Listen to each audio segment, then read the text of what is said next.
Sitting just across the river from Boston is Cambridge, home to the world-renowned Harvard University. And while that campus is undeniably filled with young people who are full of potential, today we focus on another group of young people with just as much potential who also call Cambridge home.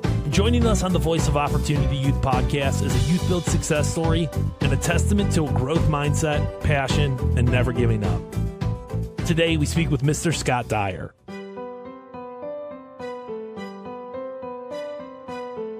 So, in 2015 or so, I freshly graduated high school. I have a high school diploma. I was one of the few students to go to YouthBuild North Shore with a high school diploma because they were in their third year of being a YouthBuild at the time. And so I was lucky enough to go to there because I went to a college prep high school when I always wanted to do carpentry. Like carpentry was always a passion of mine. I wanted to be a carpenter ever since I was a kid, but I couldn't get hired because I had no experience. And then when I tried to apply for the carpenters union, they were like, hey, you know, your math skills aren't what we need. So, and then I was like, okay. So then I started looking at other schools and stuff. But then I got a letter from the union saying like, hey, if you're still interested, check out this site. And they had a pamphlet for YouthBuild North Shore, and in there they said you get paid to learn carpentry. And I was like, yeah, why not? And I was 24 at the time because when I graduated in high school in 2010, I was like, I got stuck at a dead-end job for 5 years. Sure.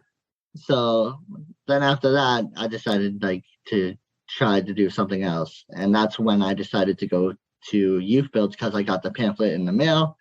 And I was like 24 when I got that. And, you know, the cutoff age is about 25. So it's like, it's either that year or no year. So luckily I went, I did mental toughness. Miss Pierce was she was the director at the time. She was a great mentor, teacher, everything you can imagine. And she made us work to be a part of YouthBuild North Shore. We did jumping jacks, we ran laps, we did push-ups, we memorized the pledge, which I didn't think I could in like a week and a half. And I was like, what? I don't memorize anything. Like I have bad memory. So it was super cool.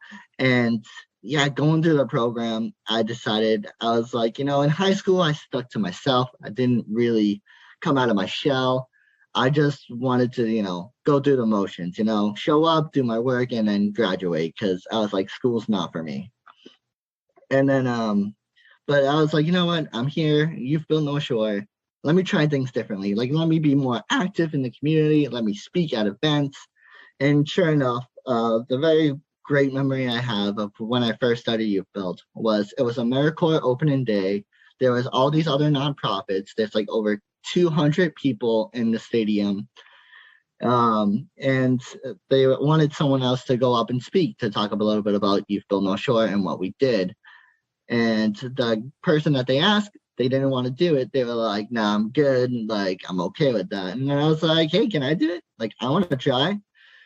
And let me tell you, I didn't think my body could shake so much. I was so scared, so nervous. I was sitting there in the seat before going up to that podium. I never spoke in front of anybody before. And I was just like, how am I this scared? Like, it doesn't make sense to me. So I got up. I didn't even look away from the paper. I just kind of just in front of like 200 plus people. I spoke about the program. And then like after that, I walked off stage. But then I was like, you know what? That was actually kind of fun. Like, I really enjoyed doing that. And so then I started asking North Shore if I could speak at more events. I was like, hey, like, I was kind of excited now I think about it, like that fear and then conquering that fear. It was like riding a roller coaster is how I put it. Like that thrill was just like, I needed to chase it. And so then that sparked my love of public speaking. And I got to do many more events. I went to Washington, D.C. a few times for the COIL.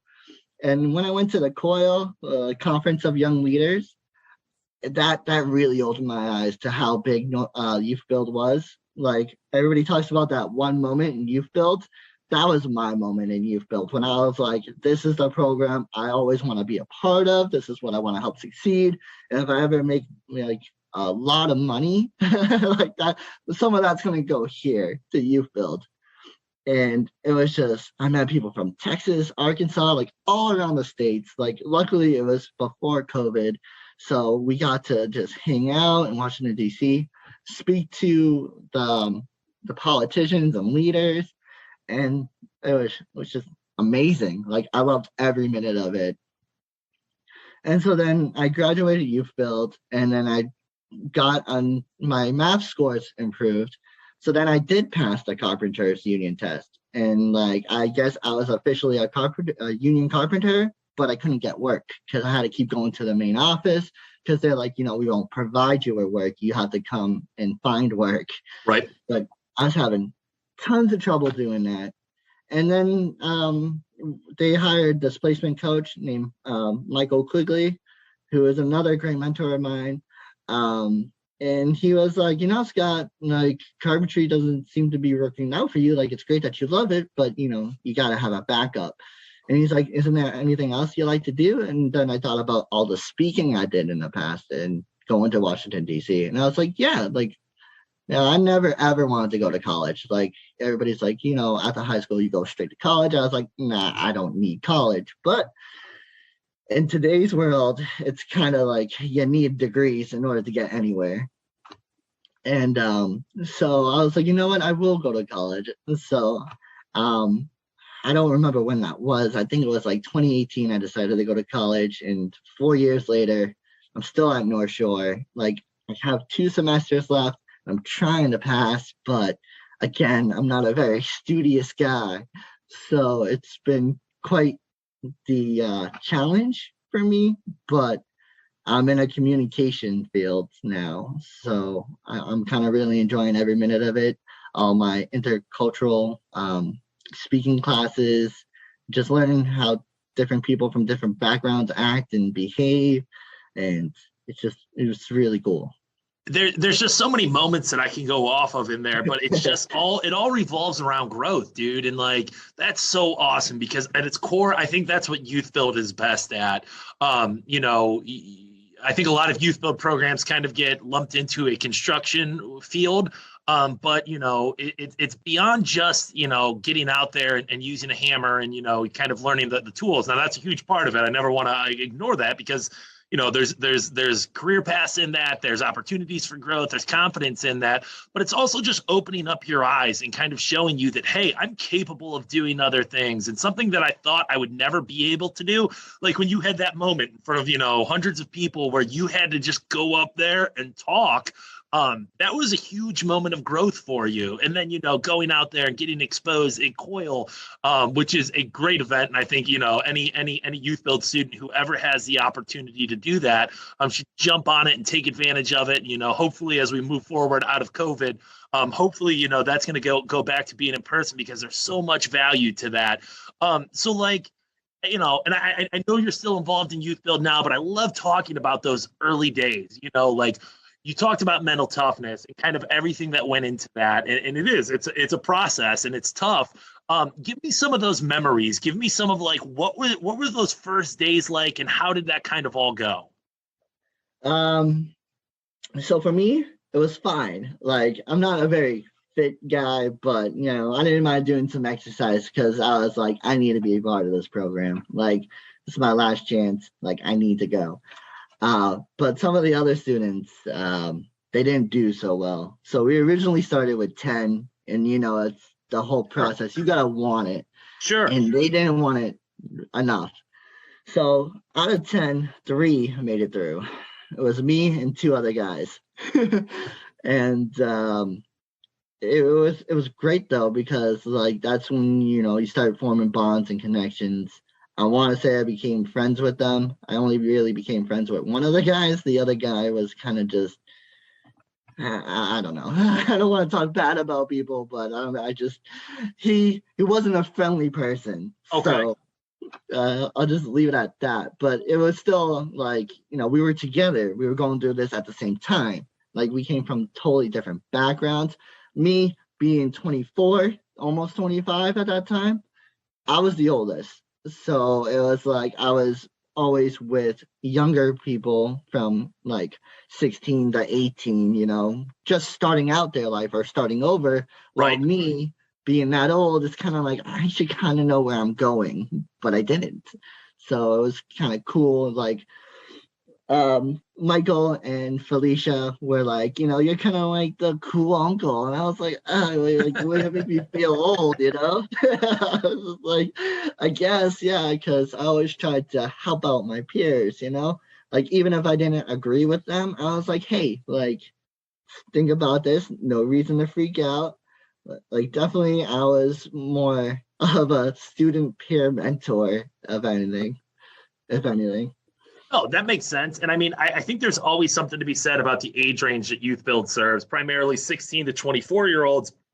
And I just look back at my own personal life, and I can remember that there's a lot of difference from who I was as a 16-year-old to who I was as a 24-year-old. But a lot of those struggles aren't unique in the sense of like, I think we look at young adults, or the world looks at young adults, and we kind of just say like, well, what do you want to be when you grow up? And like, why aren't you getting that done? And that's not an easy thing to do. So like, just kind of throwing that at a 16 through a 24-year-old, I mean, that causes a lot of internal, chaos. That's a lot of pressure that goes on a young person's shoulder. So as you were starting the YouthBuild program, what was it that made it feel different? Because like you said, in high school, you're just flying under the radar. You didn't necessarily, put yourself out there, but something made you say, all right, I'm going to act different here. I'm going to treat this as a different opportunity. Do you remember kind of what that was and kind of what it was inside of you that changed? Yeah. So for me, I was tired of being at that dead end job. So going through mental toughness the whole time, they always said, hey, being a part of YouthBuild, we're here for you. We will help you achieve what you want to achieve. Working as a carpenter, working as wherever, like you'll always have YouthBuild support. They have that saying, once in YouthBuild, always in YouthBuild. Yes, sir. So I was like, all right, and that got to me. It was definitely 50-50, they put in 50% of the work, I put in 50% of the work, because I knew that I wanted to do things differently, to push myself, to see what I can do. And I knew that it would be okay if I failed because they had my back. And that was the main reason. That's why I got up in front of like 100+ people, shaking to my bones. And I was like, you know what? It's okay. Because even if I did do it wrong, they would be there to help me out. And yeah, like whatever staff, even at Just to Start, they're always supportive. The people that we hire for YouthBuild, they're just the most amazing people I've ever met. They're really compassionate, very empathetic. And I look up to a lot of my fellow coworkers and staff at other YouthBuilds, because like, I don't know what it is, but like we all that's something, like we all have that spark, and like we just can easily ignite it into the young adults. And it's something that really got to me. And I think the saying is to drink the Kool-Aid, but like I drank that stuff up, and like still the effect is still fresh, like even when I graduated from YouthBuild, like I still wanted to participate. Like so after I graduated YouthBuild, I did end up working for a carpenter, and he was a great carpenter. He was a great guy. He was like, hey, like you have the skills that I've been looking for, like you're great. Unfortunately, he had to let me go about 6 months later, when like he couldn't really leave me alone, because as great as YouthBuild is at teaching you carpentry, it is only for like 6 to 9 months. Sure. And you can you learn a lot, but to take that on an actual job site with that guy, that's his livelihood. He can't always watch over you. Like he can't really like have that one-on-one that you had at YouthBuild. So as I was working for that guy, so YouthBuild North Shore is like, their parent company is like the CDC, and they have this annual auction every year where it's at a yacht club in Salem or Nahant, and they give out awards. They're like awards of like, I don't know really how to say it, but like great things that the community does. So as I was working for this carpenter, I got a text from CDC being like, hey, like you have won this award, the Change Agent Award, for like all your work in the community. Because even after I was done with YouthBuild, I kept going back for events like the Polar Plunge, whatever fundraising event they did, like Earth Day, and whenever they needed me to come in and speak at an event, they're like, "Hey, we need an alumni. Are you down?" I was like, "Of course." Right. I was like, this is what I want to do. This is what I want to pursue. And so, like, I keep staring over at that Change Agent Award that I got, because it was a big moment for me. And like, yeah, it was great. No, it honestly is. This is kind of like the best of YouthBuild, and you kind of mentioned the Kool-Aid. Well, what I'll say about that is like the YouthBuild Kool-Aid is delicious, and like once you kind of get that first sip of it, you're like, man, like I want to keep coming back to that, because I think at its core, all YouthBuild programs are different, but at the same time, there's a common thread of love and respect and kind of support, and like that to me has been one of the most obvious things as I've talked to a lot of different YouthBuild participants, directors, people who have been involved in the program in the past, or currently are, is no matter where it is, whether we're talking about, Cambridge, or we're talking about Canton, Ohio, or we're talking about Los Angeles, or wherever it is, there's always that element of love, respect, and kind of that, hey, we're in this together. So it's something that's capable of making that profound impact in somebody's life. And obviously it has for you. You keep coming back, you're a part of things. So what is your role in YouthBuild now? What are you undertaking, and kind of how are you, approaching everything? All right. Yeah. So my role now is like beyond perfect for me. My role is the alumni support coordinator, and me being an alumni from a different YouthBuild gives me like the understanding. Also, as being a student, like I know exactly where these students are coming from. I've been in their shoes. I've done what they had to do, and now I get to take what I've done during the program and help them. So like, it's just really great bonding, and like I'm so happy to be at Cambridge just to start, because it's different, so different than North Shore. Like, it's just amazing. Like, we're in the same state, but it's two totally different structures. But yet it's still, like you were saying, the staff is the same. No matter where I go, no matter what YouthBuild I talk to, they're just really great people.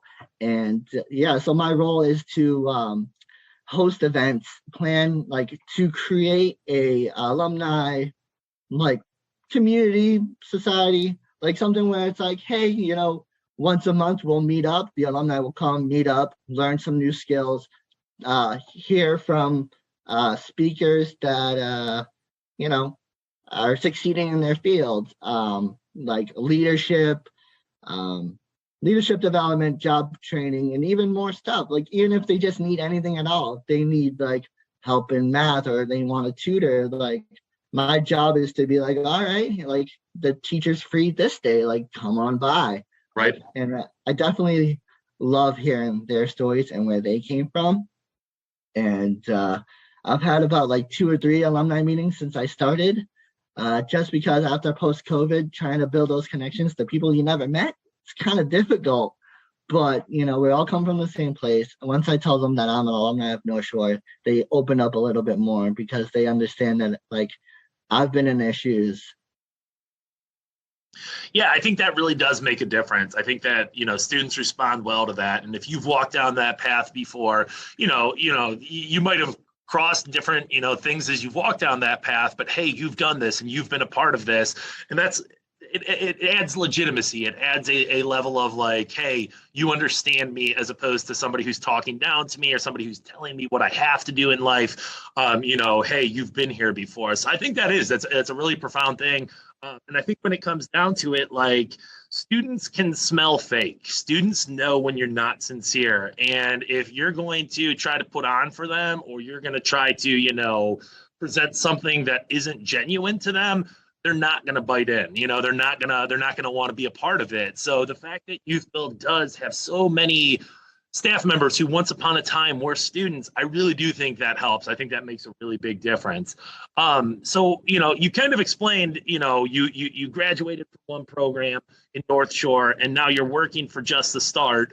What are some of the things about Just the Start that stand out to you? What are some of the things where you're at currently where you're like, man, this is a special place? Yeah, so the first thing that comes to mind is that when I was a student at North Shore, again, it was a few years back, they only had construction and GED training. Like they didn't really have all these like other like medical field routes or like retail training. But as soon as I went to Just to Start, they have this RIF training, which I wish I really knew what that stood for. But basically, it's like retail readiness. Like they learn everything that they need to know about retail and like, how to deal with customers and how to talk to customers and employees like respectfully. And like they get a certificate for it and it's recognized all throughout any retailers, which I thought was cool. I was like, whoa, like if I had that back when I was in retail, I probably could have been supervisor or manager so much more faster. And so that was like the biggest thing that really stood out to me was that they actually had the choice of they can either choose what's called a rift or they can choose carpentry. And so like I thought that was interesting how they could choose a path rather than like when I went through it, it was like, hey, it is construction and class. I think something that, at least in the time that I've been involved in around YouthBuild programs, that element of diversity and kind of choosing your own adventure in life is very, very important. Because, if somebody just tells you what you're going to do, you're never really going to want to be a part of that. It always feels like, hey, you're forcing me into this as opposed to me deciding this pathway. And that idea, and I'll shout out one of your fellow staff members, Tom, who I know is very, very heavily involved when it comes to that retail training, because we offer that program here too, and I'm the instructor for it. And Tom has just been such a valuable asset when it comes to, I've had a million questions.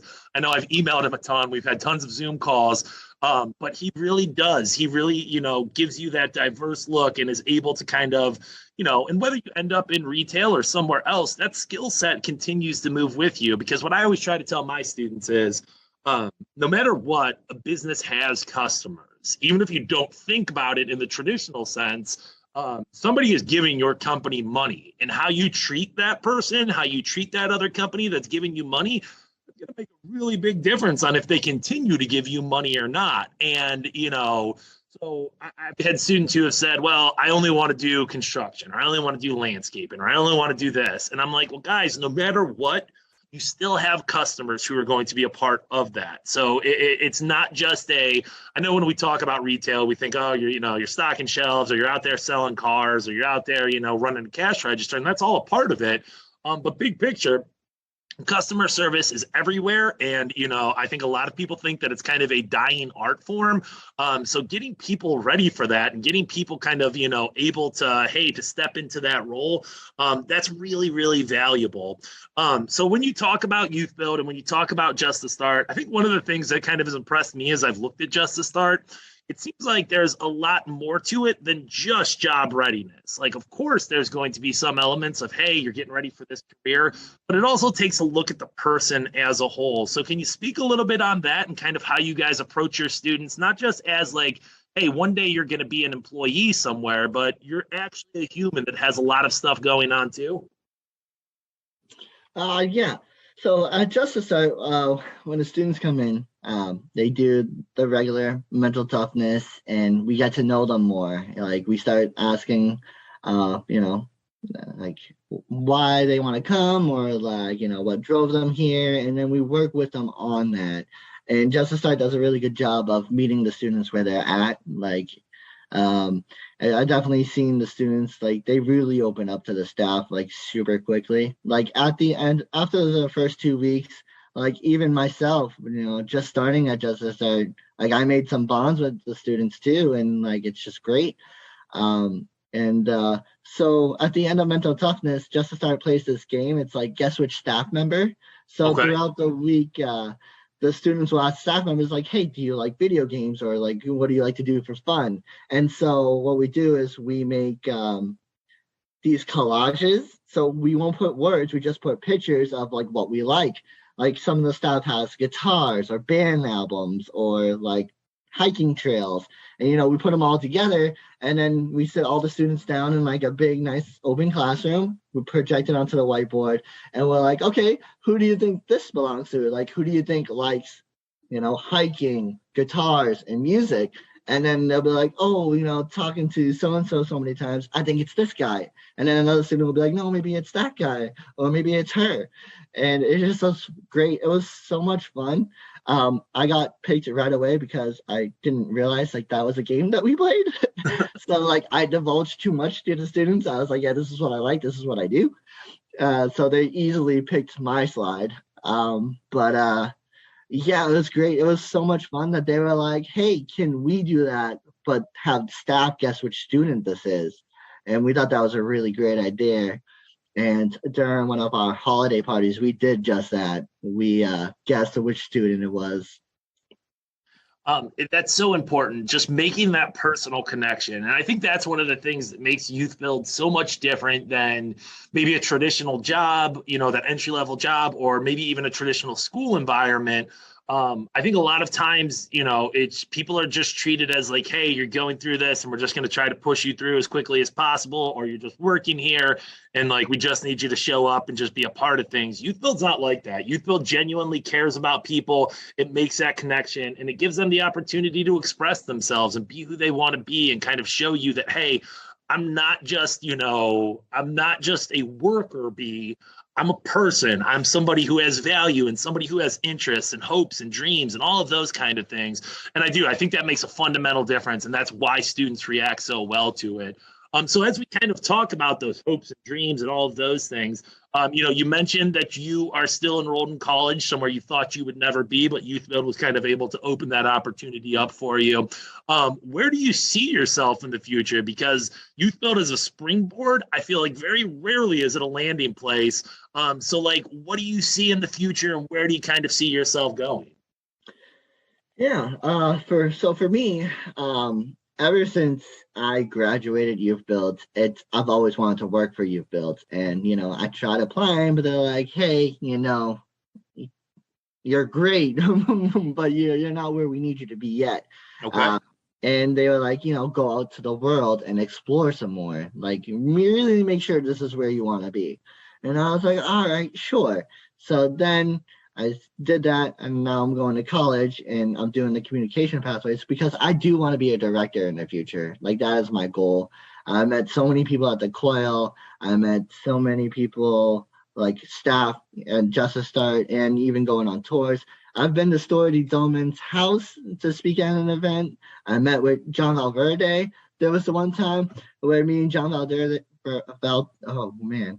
with John Valverde and I met. We meet so much in Washington, D.C. that one day, I think it was like during this alumni event that they had for all alumni. We all went to D.C. for leadership training. And he was like, Scott, like, we both are in Boston because that's where YouthBuild USA headquarters is. Right. Like, why do I see you more in Washington, D.C.? And I was like, well, that's because you keep paying for my plane ticket. So, like, for sure, like, this is where I want to be. Like, this is what I want to be a part of. And so, yeah, my goal is to be like, right now, I am an employee of YouthBuild, but I'm also a Vista from AmeriCorps. So there's things I can't do. I'm under, like, it's only for a temporary role, like it's only for so long. So like I want to be permanent, like I want to be a full-time staff member, and like most likely try to do what job placement coach is kind of like mentoring and guiding is where I see myself going to start, but end goal is to be a director of a YouthBuild for me. That's fantastic, and like what a very noble goal. I'm glad you bring up, both John Valverde. I'm glad you bring up Dorothy Stoneman, because John Valverde, current CEO of YouthBuild USA, and Dorothy being the founder, just really really strong leaders, both of them, and to have the foresight that they've had, and to be able to kind of look down the field. I think that's been one of the reasons why YouthBuild is so impactful in people's lives and in people's communities, and kind of for the greater good of the world, because we have really strong leadership, and I think that matters. So like, you bring up, hey, I want to be a director one day, and I think that's fantastic. And just talking to you, I know you've got the heart for it. I know you've got the passion for it. Give me a little, like, what do you got in your head? What do you think your program would look like? What do you think that you would want to do if I gave you the keys to the castle right now? Where would you go with it?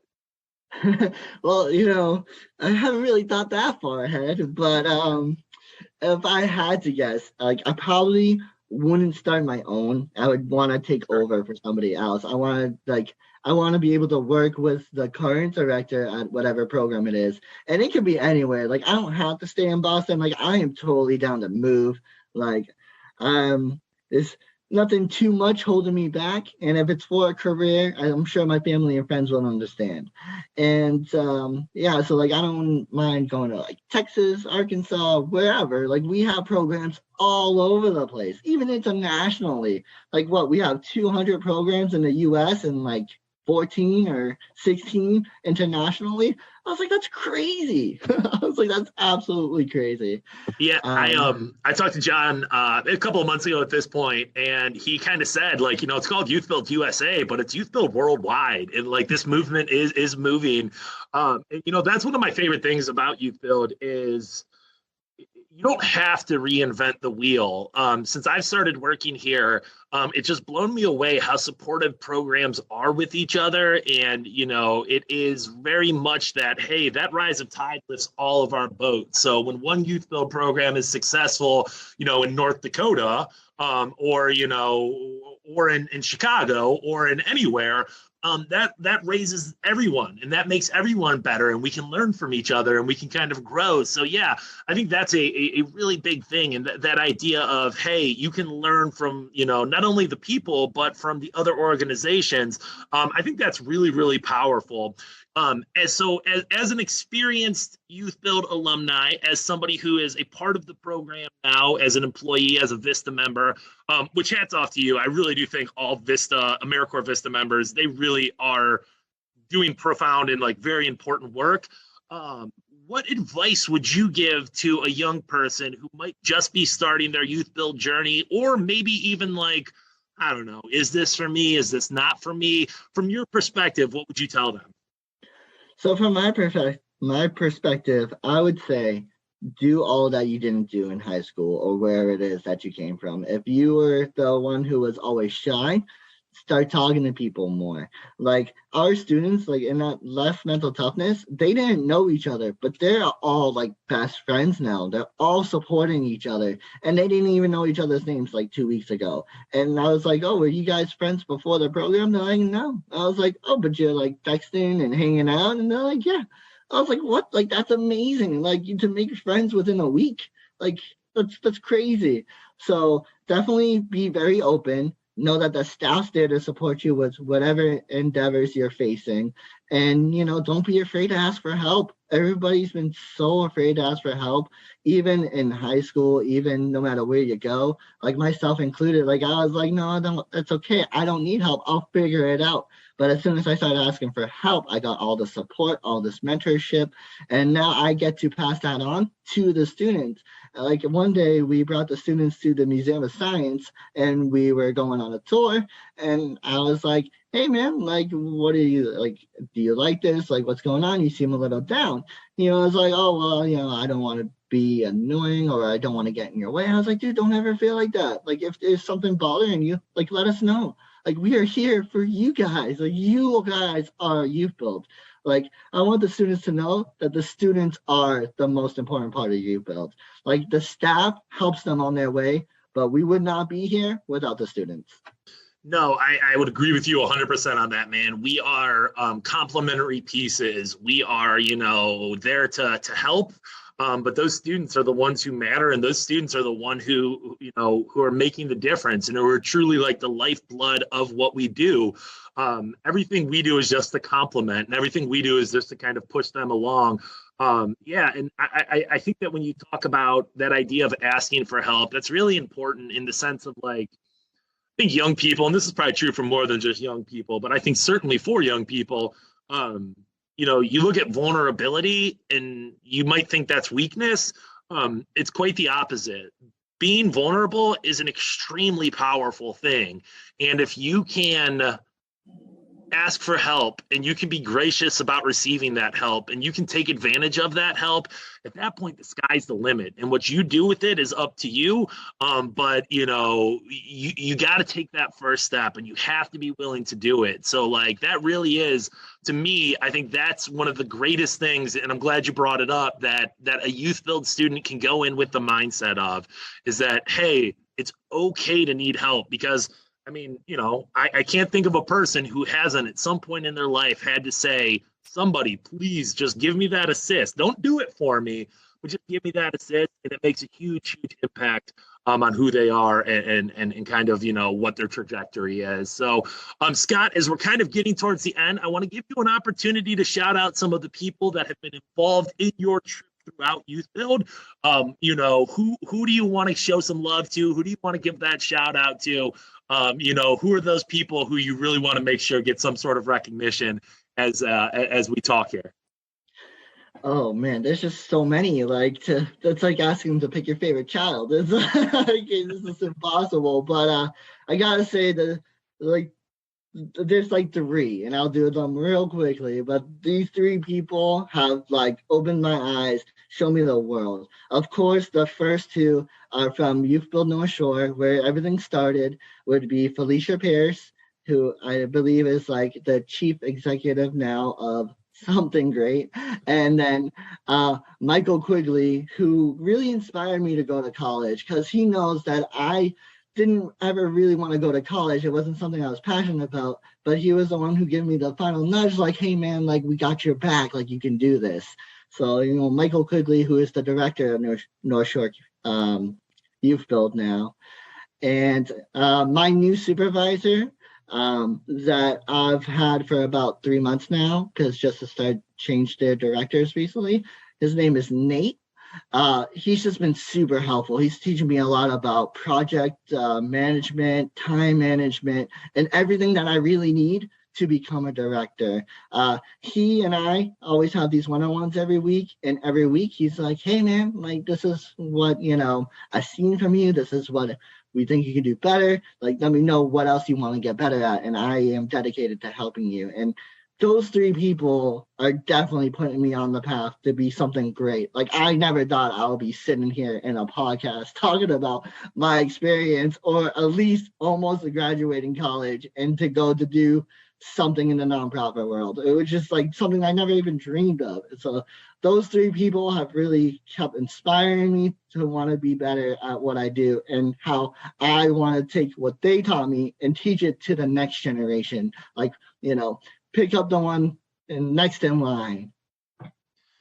Absolutely beautiful, man. I mean, because when it comes down to it, this is what it's all about. And the fact that, you've had those people and they've been in your corner, and now you want to be one of those people in somebody else's corner, that's full circle, and that's as good as it gets, in my opinion. So representing Just a Start YouthBuild over there in beautiful Cambridge, Scott Dyer, thank you so much for joining us on the Voice of Opportunity Youth podcast. And thank you so much for having me. By believing in himself and taking a risk, Scott forever changed his own life. And who knows how many other lives he will change from here. On behalf of Project Rebuild in Canton, Ohio, and YouthBuild USA, I'm Matt Fantone. And to all who are dedicated to changing the lives of opportunity youth everywhere, we thank you.